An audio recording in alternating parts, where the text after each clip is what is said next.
In this episode, we talk about the disease Mpox that has once again been declared a global emergency by the World Health Organization. We also talk about the problems you can face as an aspiring policeman if you happen to have a tattoo on your arm. But first, we talk about the upcoming elections in Jammu and Kashmir. Hi, I'm Shashank Bhargava, and you're listening to Three Things, the Indian Express news show. Last week, the Election Commission announced the dates for the assembly elections in Jammu and Kashmir. It is key to note that assembly elections have not taken place in the region since 2014, and its last assembly was dissolved in 2018. These elections will now be taking place in three phases on the 18th of September, 25th of September, and the 1st of October.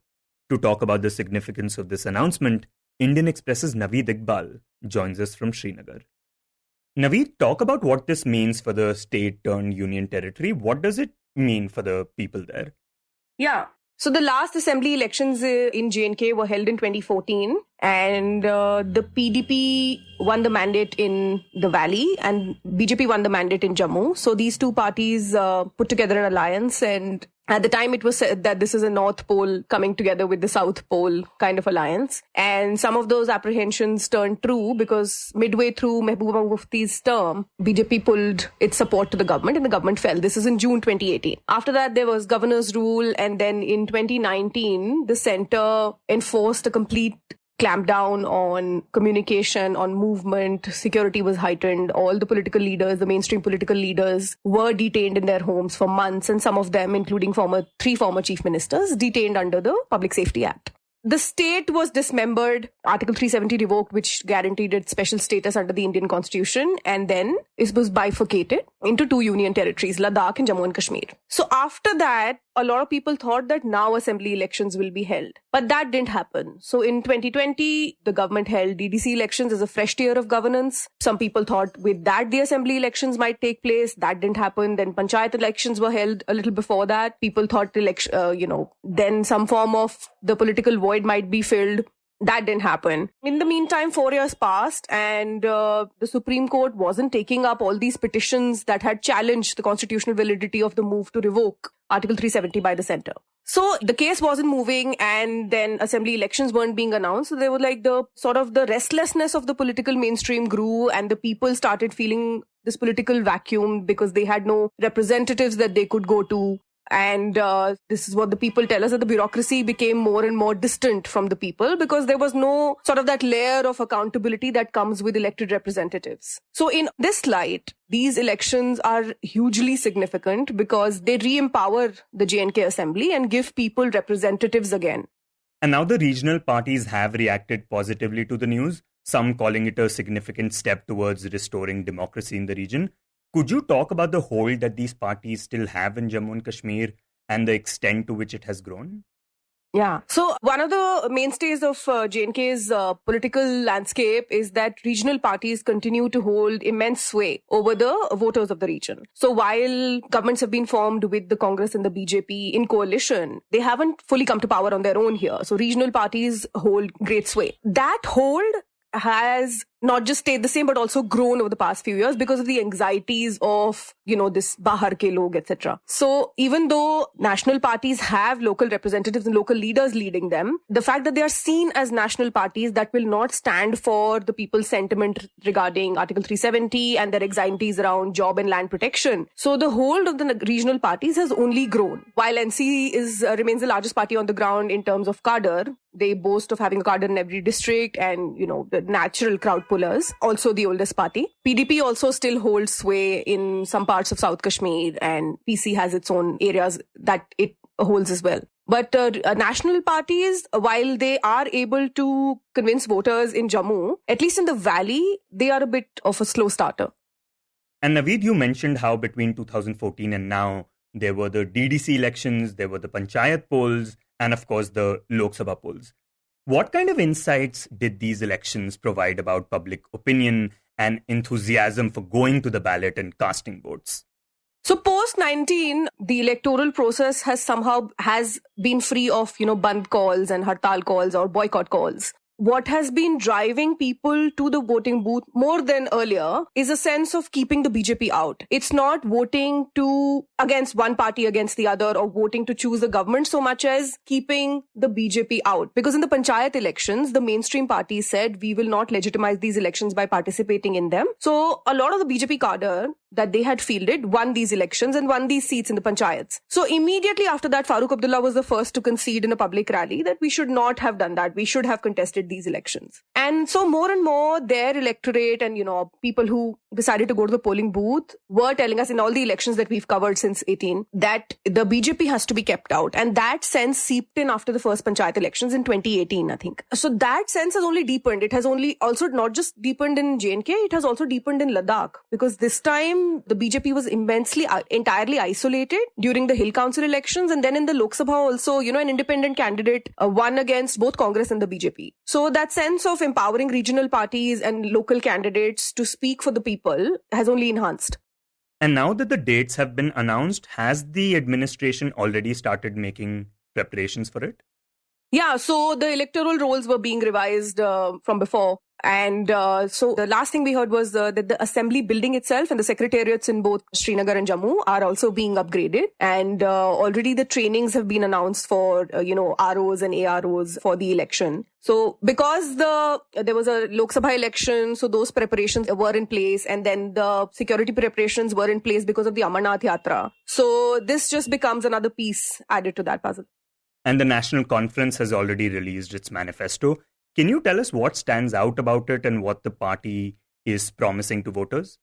So the National Conference has been the most prepared in terms of, national or regional parties that are going to be contesting these elections. NC has been in campaign mode since the DDC elections. I mean, Omar Abdullah and Farooq Abdullah have been touring every district. They've been, keeping the cadre engaged. And they were also the first to set up their manifesto committee much before the elections were even announced. So ahead of the notification for the first phase of polling, they announced their manifesto. And one of the key promises that they've highlighted is that they will fight to restore Articles 370 and 35A because they know that this is an emotive issue still and it's not going anywhere. Omar has repeatedly said that this is a long haul. The BJP waited 30 years to make this happen, to revoke Article 370. It was a part of their political agenda. So we are not going to lie to our voters and say that, we'll get this done overnight. They have also said that this is a long haul and we'll fight the fight. They were also the first to go to court and challenge this move by the centre. Another key promise is the reservation issue. A lot of the young people in J&K are concerned about increasing quota limits under SC, ST and EWS and other categories, OBCs that they've come in. So they say it is also sort of shrinking the room for open merit in educational institutions and jobs, etc. So that fight has been raging this year, and Aga Ruhullah, their party MP from Srinagar, has been talking about it in parliament, and they've included this in their manifesto. They've also talked about encouraging an Indo-Pak engagement, an Indo-Pak dialogue for Kashmir, because they think that there should be room for these two countries to talk in between J&K exists. Right, and they've also spoken about providing jobs, and they've also taken a stance against the Uniform Civil Code and the Citizenship Amendment Act. But Naveed, when we talk about the NC, do we know whether Omar Abdullah will be contesting this time? So since Omar was released from detention at his home in 2020, he's been saying repeatedly that he will not contest these polls because he does not want to go to a disempowered J&K assembly, because more and more powers have been transferred to the LG, and he says that this is like insult to injury, where what kind of assembly will this be and what kind of decisions will the chief minister be able to take. However, lately he said that there's immense pressure from the party and I might have to give in because if I don't contest, my father will have to. And given his advanced age, it's not fair. So, I'm still weighing my options. So he's gone from a complete denial to considering it, but we don't know for sure whether he will eventually contest. There is talk of Dr. Farooq Abdullah contesting the Gandarbal seat in Central Kashmir, etc. But the party feels that they need Farooq Abdullah organizationally and they need Umar electorally because he's been leading all their campaigns. So that decision is yet to come. And what about PDP? We know how things ended for it the last time around, but what plans this time? So after the 2018 results, the conversation was that if PDP thinks long-term, they'll align with the regional party or with the Congress. But if they think short-term, they'll align with the BJP. And that's how it unfolded. The government folded up in 3 years. The PDP is still sort of battling the fallout of that decision to align with the BJP. So the 2019 Lok Sabha polls that Mehbooba fought, she lost. They didn't do very well in the DDC elections either. Then in the Lok Sabha again this year, they've lost everything they've contested, which is the 3 valley seats. And they have no presence in Ladakh and marginal presence in Jammu. So the party is still struggling with some of that, although they were part of the PAGD that was formed after the revocation of Article 370. And also Congress, they're part of the India alliance with the Congress. But the Congress has been giving more and more weightage to the NC in their decisions to ally with the regional party. So the PDP seems isolated right now, but they are fielding candidates. Yesterday also they announced a few candidates, including Mehbooba Mufti's daughter, Iltija Mufti. This is her first foray into electoral politics. And then they'll release a few names soon. So the party is fighting back, but they are sort of on the back foot still about their alliance with the BJP. And so, Naveed, what position does the BJP find itself in right now? Who is it planning to ally with? So, a day before the CEC announced polls to J&K, the BJP announced its manifesto committee. So that was also an indication that, we're likely to have elections because the BJP is moving forward. But BJP is also aligned to regional parties here, like J&K Apni Party. So it remains to be seen whether they field candidates against these local parties that they are aligned with and how that plays out. In Jammu, they will definitely be fielding candidates. And but in Kashmir, we'll have to wait and see whether they field candidates and what kind of agenda do they bring to the table. Will their manifesto talk about the development that's been done? Or the smart cities they talk about a lot, the infrastructure push. So politically, what they promise, what they say remains to be seen. PM Modi visited Kashmir twice this year in March and in June. People were hoping to hear some big announcements or a package, but none of that happened. I mean, he came and he talked about the Teen Parivar as per usual. So we'll have to see what the BJP banks on when it campaigns in this assembly election.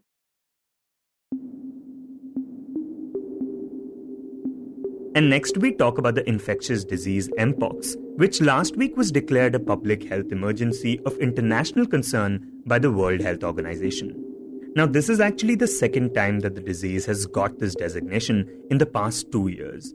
While it has been reported in over 116 countries since 2022, the disease's biggest surge at the moment is being reported in the Democratic Republic of Congo, where over 548 people have died so far.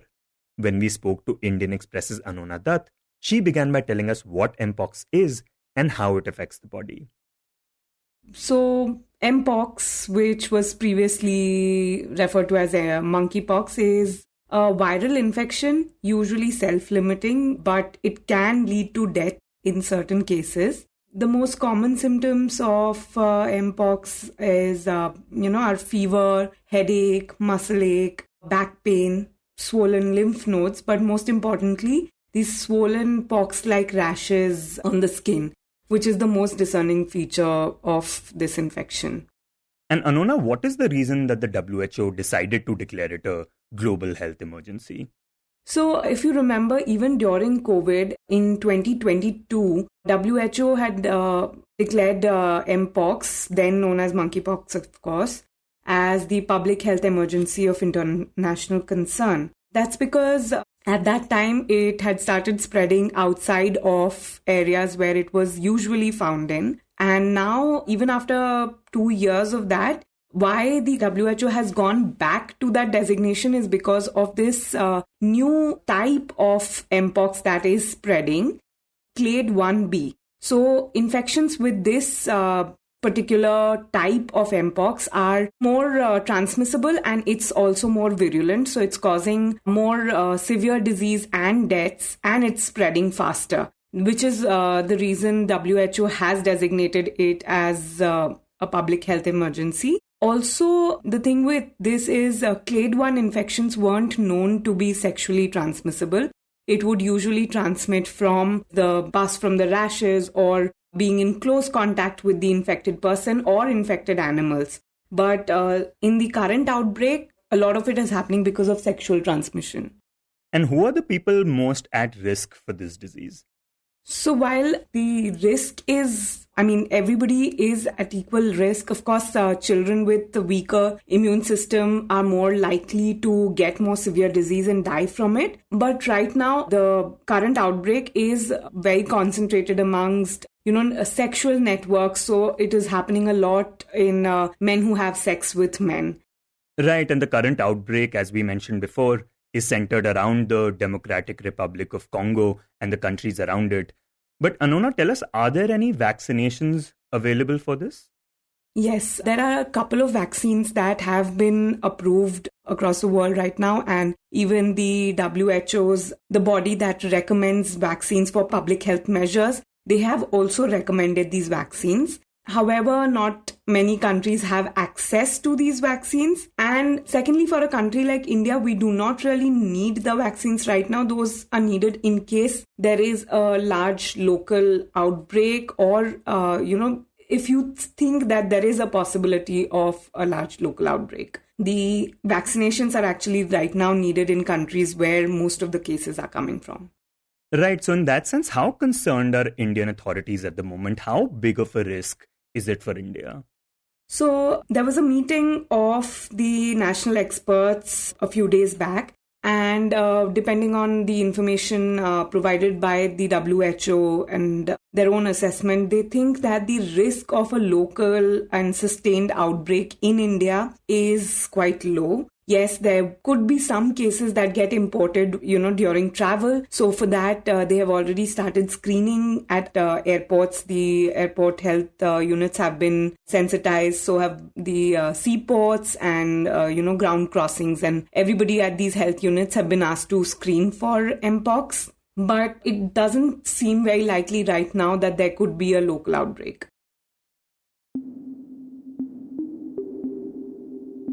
And in the end, we talk about the Delhi police. Every year, thousands of aspirants strive to join the police force in the capital. For this, they must pass a computer-based examination, followed by a medical test. However, even after clearing these hurdles, there's a chance that they might not be accepted, particularly if they have a tattoo on their arm, specifically their right arm. Yeah, so that is correct. And this has been there for a while, and I believe there's also a similar rule for the army as well, where you can't have a tattoo on your right forearm because the right forearm is supposed to be a saluting arm. That's Indian Express's Sohini Ghosh. This is what someone involved in the case explained it to me. It's supposed to not disrespect your senior who you are saluting to. So that's apparently the logic of it. So yeah, you can't have it. They have it in the rules specifically mentioned. But the rule only stresses upon the right arm. So you can have tattoos on other places on your body. But it also comes with certain stipulations. So, for example, the size of tattoo that is permissible, the content of the tattoo. For example, you probably can't have something very controversial tattooed because ultimately we are talking about the disciplined forces. So, yeah, it's not a blanket ban on tattoos per se. You can have it, but in certain areas of certain size and of certain content. Now, the reason we are talking about tattoos in relation to the Delhi police is because recently the Delhi High Court reviewed the case of Deepak Yadav, who was rejected due to a tattoo on his arm. So this is for the constable post in Delhi police, and the announcement for the recruitment was made sometime in September 2023 by the Staff Selection Commission. And of course, all these rules were mentioned. He eventually passed the computer-based written exam. He was also determined to be physically fit otherwise, but ultimately when in January the medical tests were conducted, the only reason he was disqualified, as was cited in the medical examination report, was because he has a faded tattoo on his right arm, the saluting arm. And generally, the process involves that if you are rejected in the first, say, medical exam, you can go into the review medical exam. So, for example, if there are some sort of physical defect or any sort of discrepancy that had come up during your first exam, this gives you an opportunity to redeem yourself. Now, typically, the review medical exam takes place after a period of 1 to 2 weeks. But in Deepak's case, it was held after just 2 days. And by then, the petitioner, the aspirant cop, he had already started his process of tattoo removal. But it was not fully done because tattoo removal takes 4 or 5 sittings to be completely removed by laser. And again, the verdict from the selection committee came against him, so he was ultimately rejected. But this did not deter Deepak. Within a month, he challenged this decision in the Central Administrative Tribunal, which ultimately ruled in his favor. Basically, while directing the SSC and the Delhi police to reconstitute a medical board and examine him again, while underlining rather in its order that this is not exactly a valid reason to reject because there is already jurisprudence on this. So this is not the first time where the court is saying that someone with a removed tattoo mark can be considered. I mean, you can't bar him only on the basis of the scar that is there. So this has happened before, and relying on the same thing, the CAT ruled in his favor. But the Staff Selection Commission responsible for recruiting for the Delhi police contested this order before the Delhi High Court.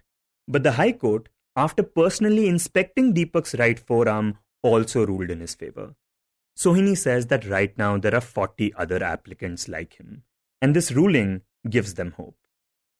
Because this would be what we call the lead matter. And once a ruling has come in favor of the lead matter, the others are also going to follow along similar lines. Until and unless the facts of the case are different, where say someone has actually failed their physical test otherwise, and the tattoo was an additional disqualifier condition for them. So in such cases, it will be treated on a case-to-case basis. But for the ones who were disqualified solely on the basis of a tattoo or a scar, for them, this verdict obviously paves the way.